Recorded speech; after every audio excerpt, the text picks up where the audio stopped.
Okay, degrees of board and shareholder participation. How many board seats should be allocated? Pro rata sounds fair, but is it practical? So, shall I go first? Yeah. Okay. The logical answer would be, let's do it pro rata.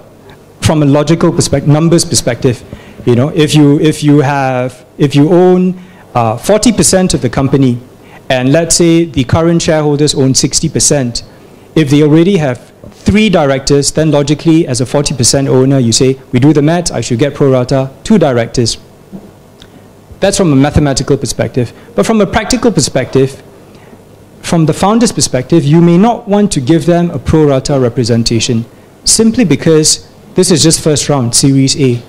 As you get through further rounds, A, B, C, D, with different investors, each of them will want their own representation.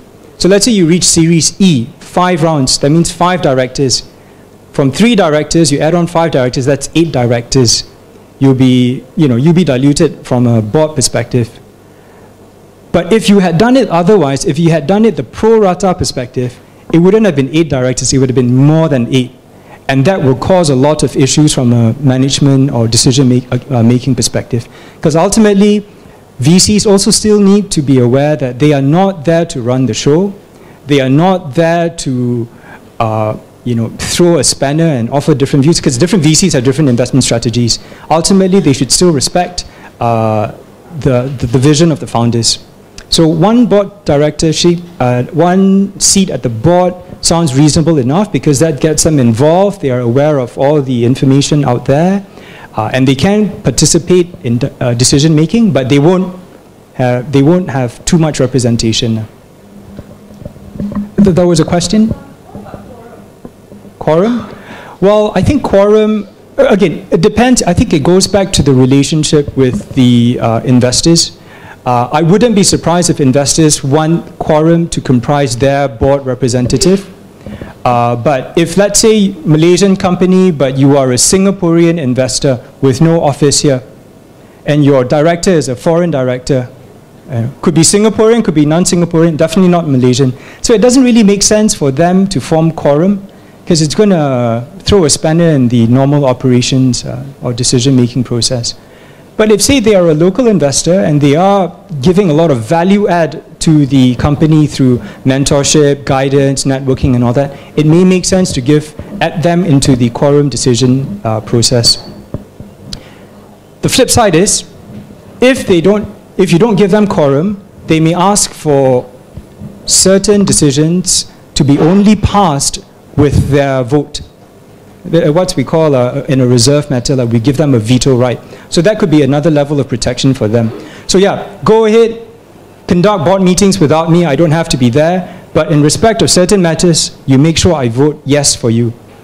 For example, the merger with another company. Let's say Uber wants to merge with Grab Taxi. That you need a board approval of their representative, because it's crucial enough. Some other things could be change of business, right? The investors don't want to come in investing in a clean tech company that suddenly becomes a e-commerce website, you know? Yeah. On the quorum, there's something to take note of, which is it can be quite commonly asked for, and it can be an issue if the relationship has soured. And if you give them quorum, okay, basically, just in case, quorum is you need a certain number of directors or a certain director to be there before the resolution can be passed.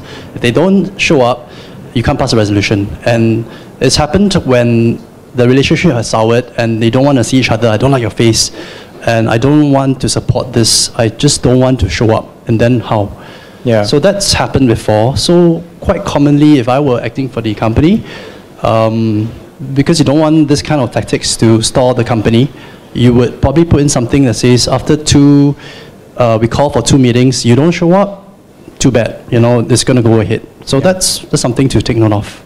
Yeah, because ultimately, the value that startups want is the directorship making a stand in the voting process. I agree, I disagree. Majority vote, then we see how it goes. As opposed to blocking votes simply because I refuse to attend the meeting. You don't want that. That's an unhealthy way of creating a deadlock. We don't want that type of scenario. Okay, is it better if I have my name as a veto right for reserve matters, or to allow the passing of reserve matters with 75% vote?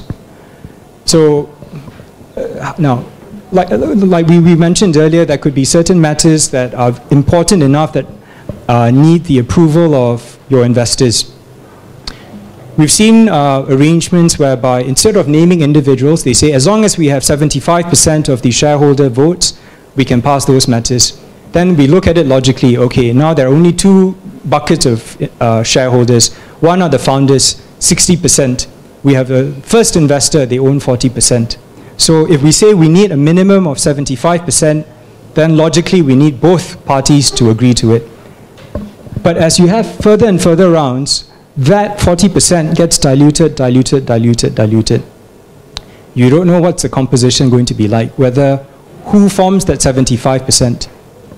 So from an investor perspective, if you really want that protection, put your name there. That gives you clear protection versus being lumped into some pool of 75%, because there may be other investors moving forward. Okay, from a company perspective, this is important because, as Jo Yan mentioned earlier, the VC wants to have some sort of oversight. They want to know that you're not running it to the ground. But they shouldn't come in and start micromanaging. So things like getting a loan, changing the business, I can understand it's big. You don't want, as a VC and things fair, you don't want the company to just do this without your vote.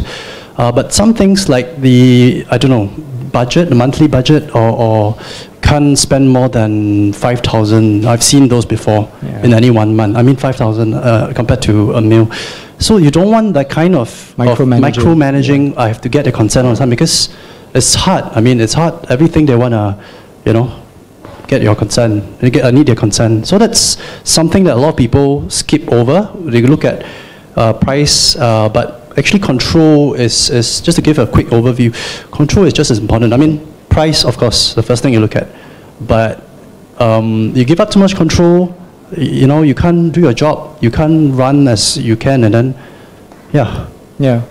So there could be a scenario where, as a founder, you don't have majority equity stake in the company, but you still retain management control in the company. And that's what you want. Minimum, you must have management control. Okay? And dilution to not having majority, that's a function of, various rounds of fundraising. That's the natural progression. Do I want an observer in a board meeting instead of having a director representing me? This could be the middle ground. So, instead of creating too many representatives on the board, let's just have an observer. They can attend, they can speak their mind, but they have no right to vote. So this is a good compromise for a startup to dangle to the investor if their amount is quite small, but they feel it's not fair. I mean, I put in this amount and you don't give me a board seat. Yeah. But then, I'm giving you observer rights, meaning you can attend, you will know what's happening. It's just that with your 10%, I don't think I should give you a board seat, for example. Yeah.